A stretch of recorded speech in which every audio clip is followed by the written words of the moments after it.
ಸುಮಾರು 5:30 ಗಂಟೆಯಲ್ಲಿ ಸಂತೋಷ್ ಕುಮಾರ್ ಆಲಿಯಾಸ್ ಕಣ್ವ ಸಂತೋಷ್ ಇವರಿಗೆ ಯಾರೋ ಸುಮಾರು 7ರಿಂದ 8 ಜನ ಅಪರಿಚಿತರು ಬಂದು ಅವ್ರ ಮೇಲೆ ಮಚ್ಚಿನಿಂದ ದಾಳಿ ಮಾಡಿ ಕೊಲೆಯನ್ನು ಮಾಡಿರ್ತಾರೆ. ಈಗ ನಾನು ಸ್ಥಳಕ್ಕೆ ಭೇಟಿ ಮಾಡಿದ್ದೀನಿ. ಯಾರು ಏನು ಅಂತ ನಾವೀಗಾಗಲೇ ಪರಿಶೀಲನೆ ಮಾಡಬೇಕಾಗಿದೆ. DSP ಸಿಟಿ ಅವರ ನೇತೃತ್ವದಲ್ಲಿ ಈಗಾಗಲೇ ನಾನು ಒಂದು 4 ತಂಡವನ್ನು ಯಾರು ಅದರಲ್ಲಿ ಆರೋಪಿಗಳು ಇನ್ವಾಲ್ವ್ ಆಗಿದ್ದಾರೆ ಅಂತ ಪರಿಶೀಲನೆ ಮಾಡಿ ಅವರನ್ನು ಸೆಕ್ಯೂರ್ ಮಾಡೋ ನಿಟ್ಟಿನಲ್ಲಿ ಈಗಾಗಲೇ ನಾವು ಕಾರ್ಯಪ್ರವೃತ್ತರಾಗಿದ್ದೇವೆ. ಅದೆಲ್ಲವನ್ನು ನಾನು ತನಿಖೆ ಮಾಡಿದ ಮೇಲೇ, ಪ್ರಾಥಮಿಕ ತನಿಖೆ ಮಾಡಿದ ಮೇಲೇ ಪುನಃ ಅದೆಲ್ಲ ಕಾರಣಗಳನ್ನ ನೋಡಲಿಕ್ಕೆ ಸಾಧ್ಯ ಆಗ್ತದೆ. ಯಾರ್ದು ಈಗ ಡೆತ್ ಆಗಿರೋನು ಸರ್ ರೌಡಿ ಶೀಟರ್ ಇದ್ದಾರೆ. ಅವ್ರದ್ದು ಏನು ಹಳೆ ವೈಷಮ್ಯ ಆಯ್ತಾ, ಏನಾಗಿದೆ ಏನು ಅಂತ ಎಲ್ಲ ಹೇಳಿ ಈಗ ನಾವು ಪರಿಶೀಲನೆ ಮಾಡಿ ನಾನು ನಂತರ ನಿಮಗೆ ಸಂಪೂರ್ಣವಾದ ಮಾಹಿತಿಯನ್ನು ಕೊಡ್ತೇನೆ.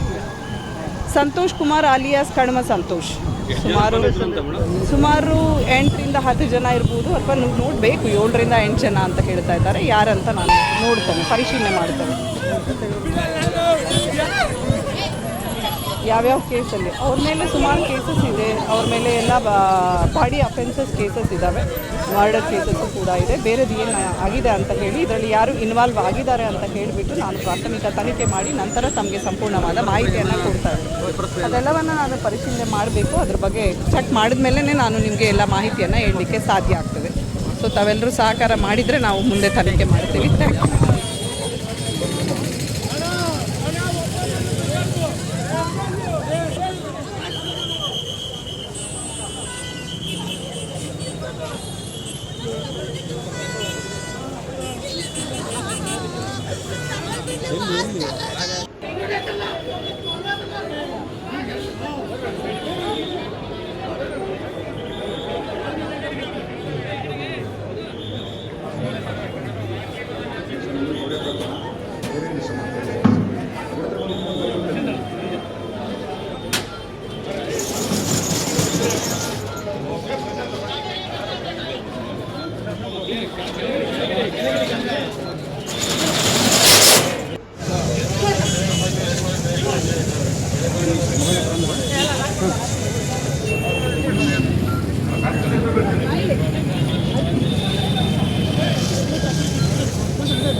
ಇವರೇನು ಮಾಡಿರೋದು?